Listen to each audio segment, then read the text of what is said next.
Hi friends, நிறையா பேர் வந்து ஐஃபோன் 13 சீல்டு கட் வேணுன்றீங்க. வந்த அன்னைக்கே சோல்ட் அவுட் ஆகிடும். அது மாதிரி நேற்று ஒன்று போட்டு அதுவும் சோல்ட் அவுட் ஆகிடுச்சு. இன்றைக்கி ஒன்று வந்துருக்குங்க, எஸ்டர்டே ஆக்டிவேட்டடு. இது பார்த்தீங்கன்னா சீல்டு கட்டு ஒய்ஃபைல மட்டும் ஆக்டிவேட்டடு. புது ஃபோனு, ஆல்ரெடியும் ப்ளூ கலர் தான் வந்துச்சு, இதுவும் ப்ளூ கலர் தான். பார்த்துக்கோங்க, இதுக்கு வந்து 1 இயர் ஆப்பிள் வாரண்டியோட வருங்க. ஓகேங்களா?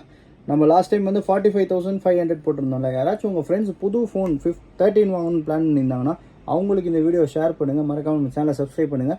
இது நம்ம எவ்வளோ ப்ரைஸ் தர போகிறோம் பார்த்தீங்கன்னா, இந்த ஃபோனை வெறும் 45,000 தர போகிறோம். இன்றைக்கி நம்மளோட சீல்டு 48,500 இருக்குங்க. ஆனால் நம்ம வந்து இது வெறும் சீல்டு மட்டும் கட்டு ஒய்ஃபைல் ஆக்டிவ், அதனால ஒரு பிரச்சனை இல்லை. அதே சேம் 1 இயர் வாரண்டி தான், சேம் வாரண்டி தான் கவர் ஆகும். ஸோ நீங்கள் வந்து இதை தாராளமாக வாங்கலாம். உங்களுக்கு ஒரு 3,500 சேவ் ஆகும். நம்ம தரப்போகிற ப்ரைஸ் வெறும் 45,000 தான். சீல்டு கட்டு ஒய்ஃபை ஆக்டிவ். உங்கள் ஃப்ரெண்ட்ஸ் அண்ட் ஃபேமிலி மெம்பர்ஸ் இந்த மாதிரி ஃபோன் தேடிட்டு இருந்தாங்கன்னா அவங்களுக்கு இந்த வீடியோ ஷேர் பண்ணுங்கள். மறக்காமல் நம்ம சேனலை சப்ஸ்கிரைப் பண்ணிக்கோங்க. Bye bye, see you.